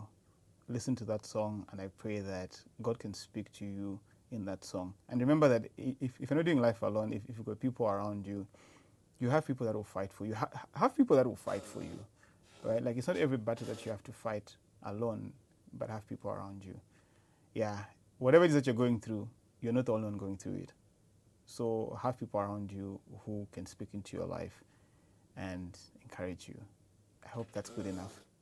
That is amazing. Okay. What do you mean? I'm out. Peace. That was great. And that's our episode. It's the men's table. Have a good week, people. My guy, I appreciate you for coming through. Anytime, bro. Come on. Anytime.